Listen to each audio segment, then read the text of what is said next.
Well, hey, it's I think it's been like 6 weeks since our family has landed here in Petaluma and stepped into this adventure of being in church with you. And like it's fun for me showing up on a Sunday. I'm getting to see some familiar faces, but I still don't know like who's new and who's regular. So it's kind of cool. So there's no awkwardness between us because it's like your first time, cool. It's still sort of mine, and so it's fun as we just kind of we're in this space together. And I just want you to know, like, I'm so glad you're here. Like, wherever you're coming from today or this week, and whatever your story is, like, whatever you believe or don't believe, I'm just glad you're here. Because I think if we're willing to kind of just lean in together, we can learn some neat things. I think that there's this God who's good, and he's got life for us. And maybe you're still like wondering, I don't even know if there is one or not, but let me just tell you, I think there is, and I think he has you here for a reason. And if we're willing to lean in, maybe we can learn something from each other. And so I'm glad you're here today. And I think God's got some neat stuff as we kick off a new series today, kind of looking at this idea of doors and opportunities and how do we step into the things that God wants to lead us into in life. And I love learning from people. I love learning from all sorts of people, especially like the wise sages of life, like from old and current times. And there's one person that I've really come to appreciate their voice in my life, like from when I was a kid. I love this person, Ted, Dr. Ted. You know who this is? You maybe know him as Dr. Seuss. Like just a brilliant philosopher. And as a kid, you enjoy the books, but as you get older and you begin to kind of read the stories, you realize this guy had a lot of wisdom and truth to share. And so there's this one book that I thought was so great called Oh, the Places You'll Go. Do you remember this one? Yeah, and it's so fun. And there's something, I just wanted to read a little bit in it because I think there's some wisdom that sets up a little bit of a tone for us as we run into this. But this is some of what he writes. And I cherry-picked a few of the lines, so it's a bigger treatise than what I'm going to read here. But I'm just going to read a snippet. But he says this. He goes, hey, you have brains in your head. You have feet on your shoes. And you can still steer yourself any direction you choose. I love how it rhymes because he's so smart. And he says, oh, the places you'll go. As if there's like this open road before us and this opportunity to step into amazing things in an adventure called life. And he says, except when you don't. Right? Because sometimes you won't. Isn't that true? Like there's times in my life where I've held back and I missed moments. And I think there's been significant moments where I almost didn't. Like I almost didn't step into something that was set in front of me. And I think, man, what would I have missed out on? So you go back in time, you go to circa 1999. This is a big transitional season of my life. I just finished up all of my schooling, and now it's time to step into that great adventure of adulthood. And as you're a kid, you're like, it's going to be so awesome and clear. It was anything but clear, anything but awesome, because there were no prospects where I was living at the time in LA and Southern California. And so I just remember my friend Andy had connected with me and reached out and just said, like, hey, well, Joe, why don't you move down to San Diego? Because this church that I'm a part of, it's an incredible church, and there's always opportunities there, but, like, I can't give you a job. I mean, I can give you, like, 10 hours a week working with middle school students, and I disliked middle school students. And you can just bum in my house for free, and I'm like, cool, I want to be a mooch. And it's just like, but why don't you just come on down? And I remember he was so in my corner that he actually drove up halfway to meet me at a Starbucks to just talk with me and say like that. And this was his punchline to sell me on this. Well, what else are you going to do? And I was like, yes, life plan, here I go. And so I remember this epic moment in that year of getting ready and packing everything I have in this little truck I had rented, and my folks had shown up to kind of help see me out of my apartment and send me on the road. I remember my mom just comes up with me, and like moms can be really great sometimes, and their moms can be too much sometimes. And like, I love you, Mom. I know you're going to watch this, so just, I still love you. But there's those moments, right? And I remember she was like, aren't you so excited?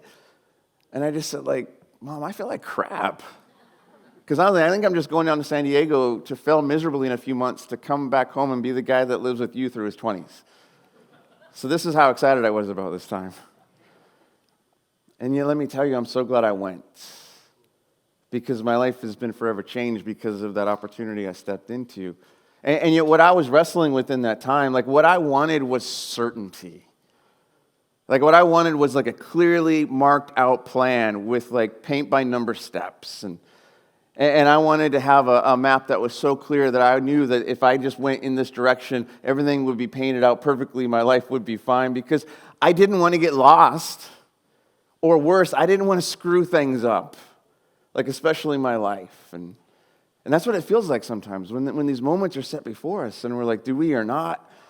And I think what I've come to discover as I've hopefully grown a little bit older and wiser and gained some perspective, like when I look back on that season of my life, what I've come to realize is even though I was panicked and freaking out, you know who wasn't? But God wasn't freaking out. I think if anything, God was just kind of like in that space with me waiting, almost with like bated breath. Joel, what are you going to do? Like, are you going to look to me and trust me and lean on me and step into this adventure with me or not? And I think God was just so wanting to see what it was I was going to do in that moment, because I do believe that God has plans and dreams for my life. I mean, I think he has plans and dreams for your life, but I think sometimes it gets confusing for us when we talk about that, because I think sometimes when we talk about things like that, it's like we have this image of our mind that God has like this engineering blueprint where everything is figured out ahead of time, and your job and my job is to try and figure it out so that we don't screw things up. Like trying to figure out our future is like trying to put together IKEA furniture. And I got to do it right. And I got to take this weird Swedish drawing of weird marshmallow people and ignore the fact that it says work with two and just I'm going to do it by myself and hope I get the little tool right. And somehow I have this finished product that looks like everyone else's living room. Instead of maybe God's like, no, it's not like that at all. I want you to create a life with me that looks totally different. And I know that actually might sound strange to some of you, especially those of us who have like a deep religious background, to think of this idea that maybe God doesn't have a blueprint. Like, it might sound strange to you because if you have a high view of God, I think that might sound confusing. But let me tell you, I have a high view of God. Like, I think God is amazing. He's big and brilliant and creative and powerful. And I do believe that God is in control. But I don't think it means that he's in control like he's some kind of puppet master in the sky, pulling all the strings, and our job is to be like Pinocchio and kind of figure out how to dance in Stromboli's sideshow. And yet I think sometimes that's how we think about God. And we're just hoping that it's happy Stromboli, not dark dysfunctional Stromboli, right? And I think that's kind of our wrestle with what's going on. And I think that because of this, there's this tension that is created within us, that we wrestle with these ideas of God. Because like this idea, like if God is sovereign, then are we really free? I mean, like free in any meaningful sense to make real choices that are valuable and matter. And yet, if we are free, like really, really free, then is God actually in control? And how do we do that? And I think the tension kind of comes in like this. The challenge that we have to wrestle with questions like this is that I think sometimes we feel like we have to diminish him or us in order to make sense of all of it. Like someone will know that I need to diminish God so that I feel like I do have enough freedom and control of my life. But the problem when I diminish God is that I need a God who's really big that can help me at times in my life. But if I've diminished God so much, then how can I actually hope that he can help me when it all falls apart? And sometimes I think that's like the view of God that we have is kind of like grandpa in the sky. Like nice old man, and yet when it's falling apart, he just hands me a lollipop. Hey, good luck with that. It's like, I need more than a lollipop. And yet the alternative then is to like, well, no, I need to have this high view of God. Then somehow I have to diminish myself. Diminish myself into being a kind of person who doesn't really have a whole lot of choice. And again, I just have to figure out how to figure out life because God is in control. And I got to figure out what his thoughts and plans are. And yet that doesn't make life very exciting because it just feels like, I guess my job is just to figure out these predetermined hoops like I'm in the Eukanuba Dog Show and hope I can jump through the hoops right and get the little ribbon or doggy biscuit or whatever the dog gets at the end of that. Yeah, I don't know, but yet neither of those sound very fun to me or appealing. And so you know how I've solved this? I just embrace the mystery. I just say, okay, there's tension. I don't know how it works out. I don't know how God can be sovereign and I can be free. And yet what I know is that God is so incredibly big and again, brilliant and beautiful, and I'm not going to fully understand it. And yet this God who is incredibly big also comes and invites me into context with him so that I can begin to partner with him and enjoy and explore and go through life with him. And that does somehow lead to a meaningful, purposeful kind of life. This life I think that God wants to invite all of us into. And see, I think when we begin to understand God in ways like that, God's not a puppet master. I think God's far more like an artist who has created us as living masterpieces to actually partner with him in life. And he says, hey, what are we going to do together today?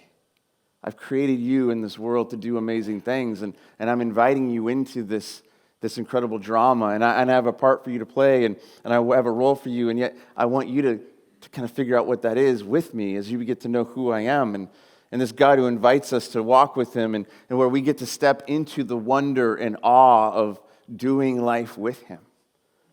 I think that's a far more beautiful picture of who God is, and what that means is that life is not simply something to be endured, though we have to endure seasons of life, and life is not simply something that we have to figure out, though there's times where we're trying to figure it out. I think when we understand life like this in context with God, we realize that life is actually an adventure to be lived. Something to chase after, something to run after, with God who is inviting us into his goodness so we can discover more of who he is. And in light of him, we see more of who we are. And we get to step into this creative project with him and chase after the beautiful things of life with him. And so I think what that means is that there will be moments that God sets before us. And then he says, what will you make of this? What will you do with this? What are you going to do? And it's like he's saying, I just can't wait to see what you're going to do with these things I've given you, this opportunity I've set before you. And I don't know if you've ever thought of God like that. But when I think of God like that kind of an idea, God as artist inviting me into the creative process with him, it sounds very different than a lot of the religious-y stuff I grew up with. I don't know, how many of you grew up with some kind of religious-y something? A few of us? Yeah. You can raise your hand. It's okay to be honest. Yeah. And isn't it interesting, those of us that kind of grew up with that, sometimes what we were taught was that we had to figure it out, and it's all about the ritual and the rules and getting it right. And so we show up, and it's like stand up, sit down, fight. Like you got to get like the formula correct so that we can have like, okay, God is not going to smite me this week. Yay. Like that was the whole goal. And I think God looks at that and he goes, that's stupid. That's not what I wanted. And I think that's what's so amazing about encountering Jesus. That when we begin to really discover him and who he is, and we look at what his closest friends wrote about him and these things that we call the Gospels, these good news stories about Jesus, like when we actually begin to encounter Jesus, we begin to realize Jesus didn't come to start some new religious endeavor.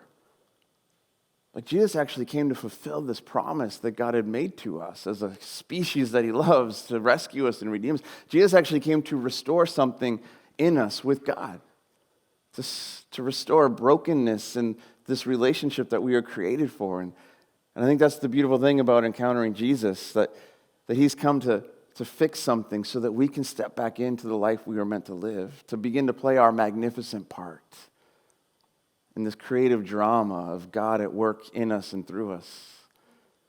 And so I think it's really neat when you pay attention to Jesus. And so I want to take a look at something that he says here to some of his first followers. And this is him speaking in our last book that we have in our collection of books in the Bible, a book that we call Revelations. And that's a wild book. I don't know if you've ever tried to read through that. It's fun, and it's what, and you're scratching your head, and I think it's okay to say, I don't know, and just be like, okay, cool, help me figure this out someday. But what's going on here in this book called Revelations is that one of his closest friends, John, is near the end of his life, and he's having a kind of a vision, and Jesus is showing up, and he's like, John, I want to show you some things, and I know you're not going to make sense of it, but I actually want to tell you some things I want you to tell some of the churches in this time. And so one of the things that Jesus shows John that he wants John to tell one of the churches has some neat thoughts for us on this idea of opportunities. And so this is what Jesus says in Revelation chapter 3 to a church in the city of Philippi in its day. And so it says, write this letter to the angel of the church in Philadelphia. And again, so he's saying, I want you to speak to the leadership, and whether that's a spiritual leadership or a physical leadership, we don't know, but it's just that's that idea, like here's what I want you to tell them. It says, this is a message from the one who is holy and true, the one who has the key of David. And then again, Jesus is speaking of his identity as this person who came from this ancient line the line of David. And again, there's a lot of history in this, but basically God made a promise to the shepherd turned king one day that through him he was going to restore the whole world. And Jesus is saying like, and that's me, and I have the key of that promise in my hand. And so he goes on and he says, what he opens, talking about himself, what he opens no one can close, and what he closes no one can open. And so then he goes on to encourage these Christians who are suffering significant persecution in their day. And he says, I know all the things you do. And I have opened a door for you that no one can close. You have little strength, yet you obeyed my word and did not deny me. Like, I know you're holding fast. And I love that about you. You haven't given up, even though it's been challenging and hard. And they were facing serious persecution because a lot of the first Christians were coming out of their religion, their Judaism, and following Jesus. And a lot of the Jewish religious leadership around them didn't like them and would persecute them. And so Jesus is like, hey, I'm going to go to bat for you. So look at what he says.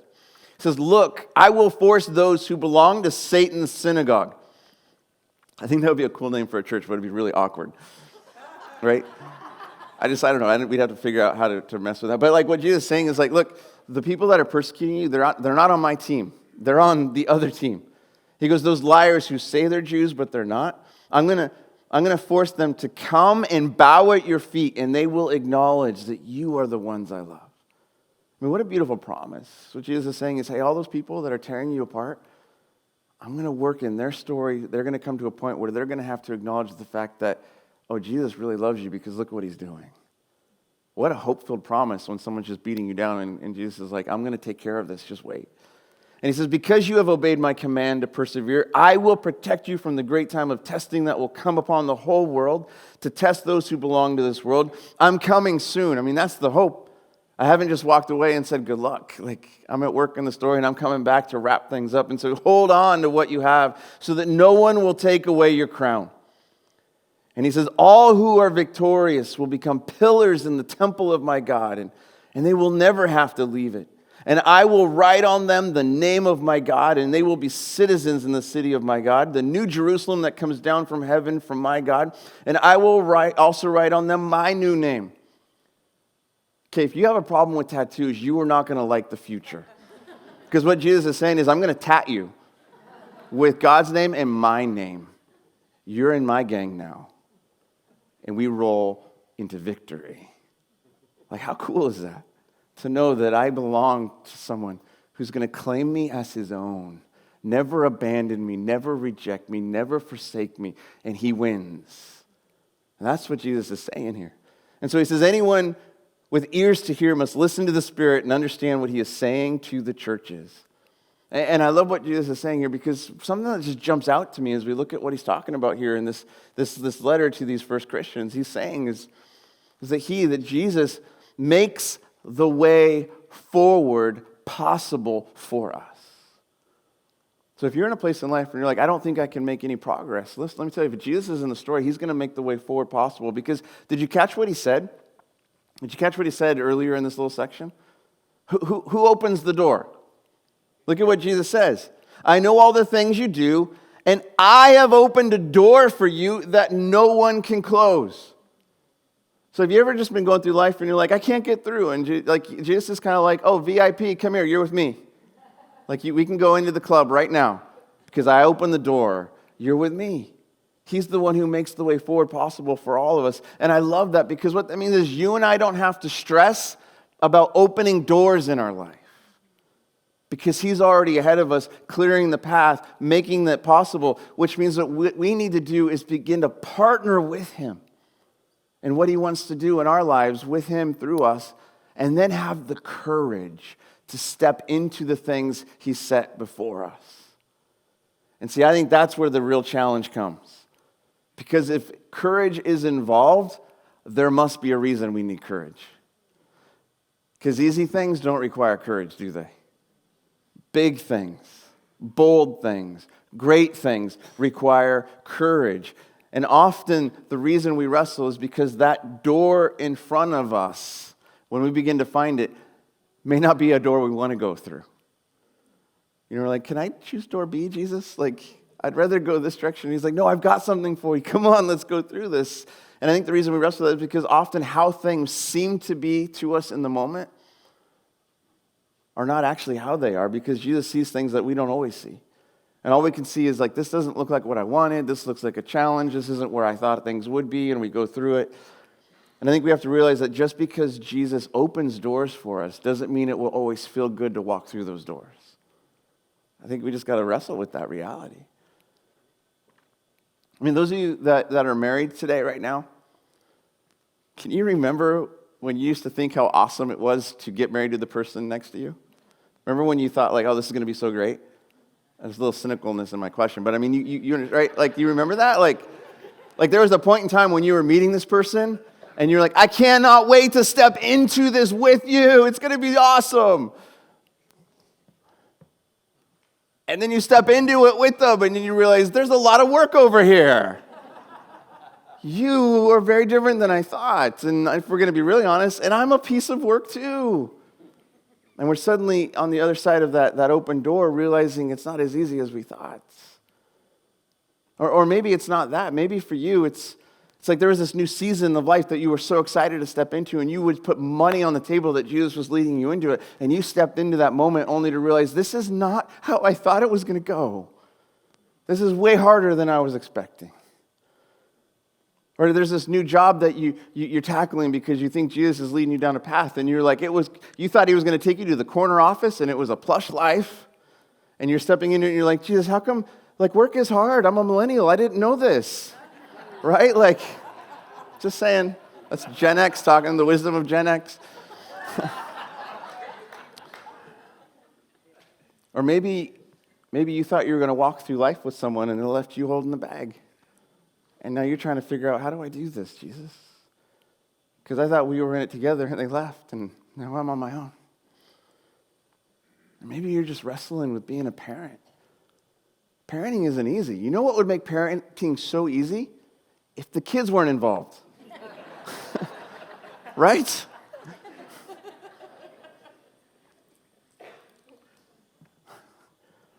So what if the reason Jesus places those open doors before you isn't so that it will be easy? But what if he places those open doors before you so that you will partner with him?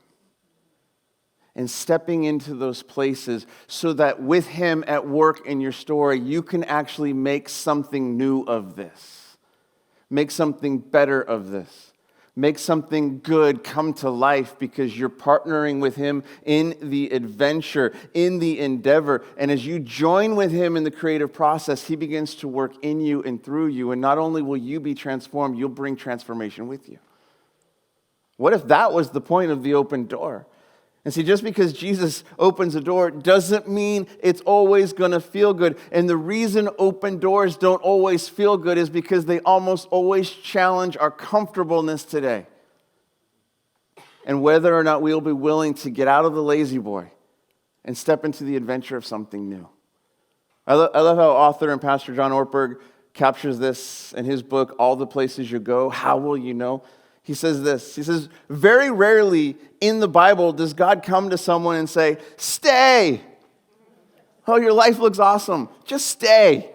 Just sit there till it's over. Almost never does God interrupt someone and ask them to remain in comfort, safety, and familiarity. He opens a door and calls them to come through it. Hey, here's an opportunity I have for you. What are you going to do with it? Are you going to step into something new? Are you going to take the risk? Are you going to leave behind what's comfortable today to create something beautiful tomorrow? And I think that's how God likes to work. I think that's what Jesus wants to do so much. And I think regardless of how we feel about those open doors, regardless about how we feel as we're passing through those open doors, do you know what we always have the ability to do? You know what we always are in every moment? We are free to choose. We're free to choose if we're going to continue taking the next step. We're free to choose if we're going to go forward through that opportunity, through that open door, or step back and not. And I don't know if we realize just how powerful we actually are as human beings. Do you realize how incredibly powerful you are? Because you were created in the image of God. That's what we were told in the opening story, that God did something with this unique amongst all his creation. And I don't care if you think it's allegory or not. I don't care if it's young earth, old earth. Forget all that. That's not the point of Genesis. You know what the point of Genesis 1 is? God did something awesome, and he said we were awesome too. That's the point. And that God did something incredible with us, and we're told that he breathed his life into us so that we would be like him in this world. So that where we walked, we took the breath of God with us. Wherever we set foot, the kingdom of God was at work in us and through us, and we were to reflect him in the world around us to one another. Do you realize how incredibly powerful we are? And I think we forget that at times. Like, oh, I'm just me. And God's like, there is no just you. You're you, and you're awesome. So step into it. And we see this. Like, you know what one of the first things God told us when he created us was, when you read the stories in the first few chapters of Genesis? You know what one of the first things was? Beyond the go have sex and make life fun. Like, that was actually one of the first things he said. It was really cool when you think about it. Like, God said, hey, be fruitful and multiply. It's like he put on the candlelight and turned on the Barry White and said, go for it. Like, I love that was God's heart for us. Like, this is a good thing, enjoy it. But beyond that, you know what one of the first things was that he told us? And we miss it all the time because we get hung up on the one thing he told us not to do. This is what it says in Genesis 2. It says that the Lord God placed the man in the Garden of Eden to tend and watch over it. You realize we were meant to be the guardians and stewards of this world. That's one of our callings as people created in the image of God. But the Lord God warned him, you may freely eat the fruit of every tree in the garden, except the tree of the knowledge of good and evil. If you eat its fruit, you are sure to die. And so check this out. We look at this and we're like, God, you're so restrictive. Come on. And yet God was looking out for us. He's like, hey, there's one thing that's not for you because I don't want you to lose your innocence. I don't want you to know evil from the context of actually living it out. Because that's going to mark you, and it will actually lead you from life into death. And we're like, God, well, how come I can't eat that one tree? And what we forget is what he said. How many other trees did he say we could enjoy? All of them. All of this is for you. Just not this one thing. And yet we get hung up. Why not the one thing? You're so mean, God. And God's like, oh, over here. Go play. Like that. I mean, have you done that with your kids? All right, here's the rules. And if you're like trying to be a good parent, and you're trying to minimize your no, and you're like, all of this is for you, just not this one thing. And what, like, this thing? Yeah. Like when I was getting a tour of this new facility, there were people who were showing me things, and they were like, okay, and then Jack has a workshop over here. Don't mess with Jack's workshop. Guess what I did the first evening when I was here by myself? I went and messed with Jack's workshop. Why? Because that's what you do. And yet I think what we do is we miss the point of what God said. You are free. I have created you, breathed my life in you. I'm unleashing you in this world so you can join me in the creative wonder of it all. And I think we're never more free than when we do that. And yet despite our freedom, we don't always feel free, do we? Despite our freedom, we don't always feel powerful, do we? Despite the way God created us, intended for us to live, we don't always feel capable, do we? And I think so often my response to the open doors that God places before me, the things that Jesus wants to call me into, this is my super spiritual, I'm a spiritual leader, I'm your pastor response to Jesus so many times. I can't do that. What are you talking about? And I wrestle with that. Which means I think let's go back and look at what Jesus said to those first Christians in Revelation 3:8. He says this, he says, I know all the things you do, and I have opened a door for you that no one can close. You are incredibly strong. I know you can do it. If you weren't strong, I wouldn't have opened the door for you. Oh, that's not what it says. I know all the things you do, and I have opened a door for you that no one can close. You have little strength. Yet you obeyed my word and did not deny me. So in Jesus' framework of looking at us, how much strength does it take to go through an open door? Apparently not a whole lot. Apparently it just takes enough strength to say, okay, and step into it. And let him meet us in that process. Apparently it doesn't take a whole lot of strength to step into the opportunities God has for us because Jesus is the one working in our story now. He's the one working with us, inviting us into it with him.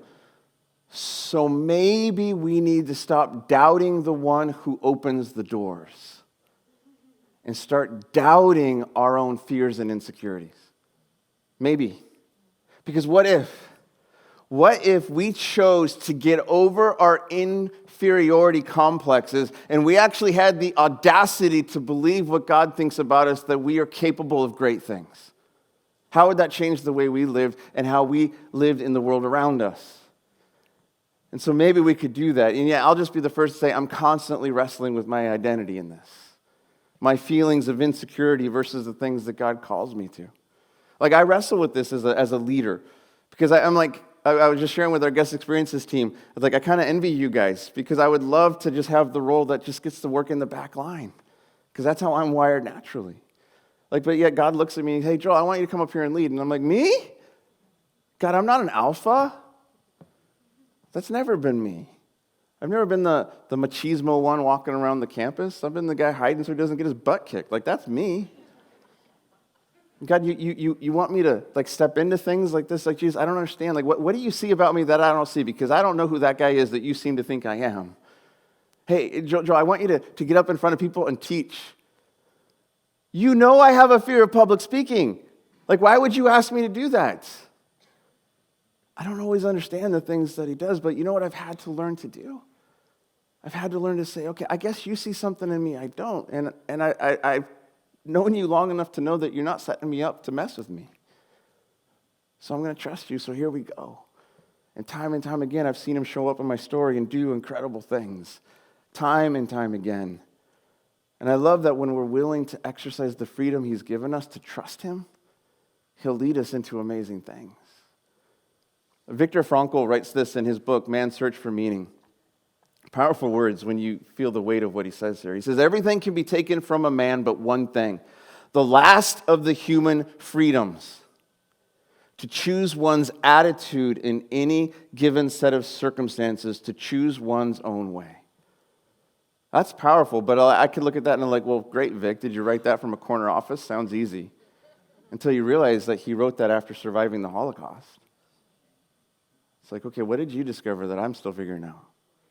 And I think there's something powerful when we understand that because of Jesus at work in our stories, we can choose our way forward and step into the opportunities that he has for us because he's at work in our stories. And so let me tell you how my prayer goes with Jesus all the time.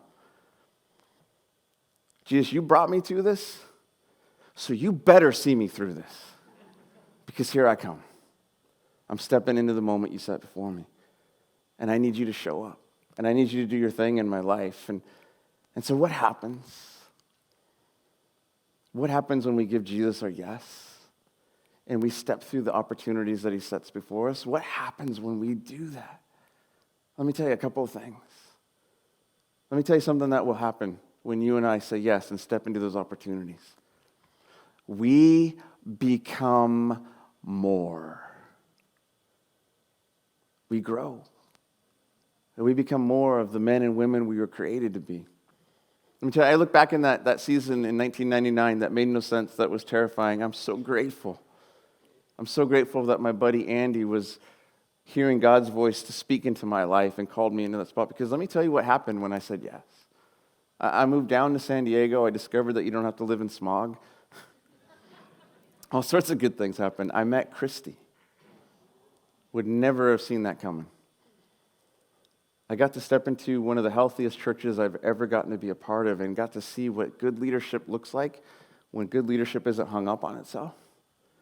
I got to see Jesus show up in my story in ways that, hey, if I actually trust you and it doesn't make sense, you actually lead me into good things, I would never have said yes to crazy things like Canada had I not said yes to San Diego. Because he was doing something to me. And I don't tell you that because look how great I am. I tell you that because look how great he can be in the story, in your story, when you give him your yes. And so what's waiting for you on the other side of that opportunity that's set in front of you right now? What's he just waiting to do in you and through you, almost with bated breath, saying, here it is, what are you going to do? What's waiting for you when you're there in that moment? And let me tell you, you're so much bigger than you realize. You've been created in the image of God, so don't settle for anything less. And Jesus said that we would do great things as we walked with him. In fact, Jesus said, this blows my mind that Jesus would say this about us. In John 14, Jesus says this. He says, I tell you the truth, anyone who believes in me will do the same things I have done and even greater works because I'm going to go be with the Father. Now I hear that and I'm like, Jesus, you did some pretty freaking awesome stuff. And so what you're saying to those of us who would follow you is that we'll do the same thing and even greater things? Well, that's for the super saints, the guys we put in the stained glass windows, right, Jesus? No, what does he say? Who?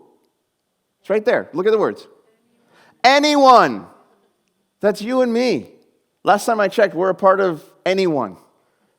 And what Jesus is saying is, if you say yes to me and step into the adventures I have for you, you're going to do great things. And then he goes on and he says, you can ask me for anything in my name, and I will do it so that the Son can bring glory to the Father. Yes, ask me for anything in my name, and I will do it. Because he's a part of the journey with us now.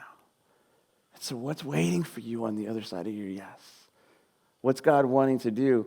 And when we choose to step through the doors, not only do we become more, but look at what else happens. We create life. We create life in this world all around us when we step into the things that God has for us. Because we become a part of the creative endeavor that God wants to do. You know what that means? There's no such thing as an ordinary day. Ever. What that means is that there are extraordinary moments that we either step into or we sleep through. That's what that means. And so when we're willing to say, show me, just give me eyes to see, and then give me the courage to step into it, I get to be a part of creating life for other people. And sometimes the greatest opportunities you have are just how you will choose to treat the people around you tomorrow. When you step into the places where you work, the people you're living with, the people you treat and see. I experienced this a few weeks ago when our family went down to San Francisco just to explore and be tourists before we become regular people. And we were just hanging out around the city. We were in a very busy part of the day, crowded. The streets were just cars and hundreds of people just crossing in. And we're waiting for the light to change. And I remember I was watching one of the traffic cops, and she was crushing it. It was all, she was just boom, boom, boom, boom, and cars and people. And it was amazing. And I was just watching her and thinking, she's doing awesome. But I could just tell by her countenance, it was she's just kind of doing her ho-hum job. And I'm like, someone needs to tell her she's doing something, she's doing great. And then God's like, yeah, so you should tell her. And I'm like, that would be awkward, God. And God's like, oh, it was your idea. So the light turns green, and I'm kind of like, you're killing it, which I realized was the wrong phrase to tell a cop, but the intention was understood because she looked at me as I said it, and it was like something turned on inside of her, and she's like, yes, I am killing it. You go. I mean, she was and her whole countenance and her demeanor changed in that moment. And I was like, oh, that wasn't so hard, was it? And so then we crossed in the next street, and it was so cool because there was another traffic cop over there, and then Brooklyn, my youngest, was apparently paying attention to this moment because she sees the other cop, and she's like, you're killing it! And I realized in this moment, I created life for her and for my daughter because I stepped into the thing that God wanted. And is that a small thing? Yeah, but you know what happens when you say yes to enough small things? You begin to create life for other people. And so who's waiting for you? Who's waiting for you on the other side of that opportunity? Because God is waiting for you to step into their orbit so you can bring life to them. So you can show them what a person who knows they are loved looks like. And they can experience God's love through you because you're saying yes to that opportunity, to that moment. So we're going to spend some weeks talking about open doors and talking about the opportunities that God wants to lead us into, because I think when we get a hold of this, it changes who we are, it changes how we live, and it sets us free to change the world around us. And so that means we're going to explore things like, okay, God, what do we need to understand about you? Because I thought you were like this. I thought you were Stromboli, and not that there's anything wrong with Italians, but you're actually a very cool, life-giving Italian, not this guy. And God, what do I need to understand about this world that you've created and I have a part to play in it? And God, what do I need to understand about me? And so I hope you'll join us in this journey. Because I think if we will continue to lean in together and and ask him to give us eyes to see and ears to hear, he's going to change us. And through us, we're going to change our county and our city and the world. Because I think there's a world that's just screaming to say, who am I? I don't know who I am anymore. I'm sick of the stuff. I want meaning and purpose. And if we can maybe show them, this is what it looks like. Join us on the journey. And so who needs to come with you next week? Because they need to hear the things that we're talking about. And so here's what I want you to do this week. This week, just here's your practical application. Ask Jesus to show you an open door or two. And it can start as simple as this. Jesus, help me to see the things that you're doing, the things that you want me to step into. So ask him to show you an open door or two, and then have the audacity to step through it. God, thank you that you look at us, and even though we're messed up, broken people, you don't look at us and say, what's up with them? You look at us and say, I love them. I love them so much, I want to bring them back to the destiny they were created for. And so would you work in us? Would you work in our stories? Would you show up, and would you open doors for us, and then give us the courage to step through them so we can join you in being who we were meant to be in this world? Amen.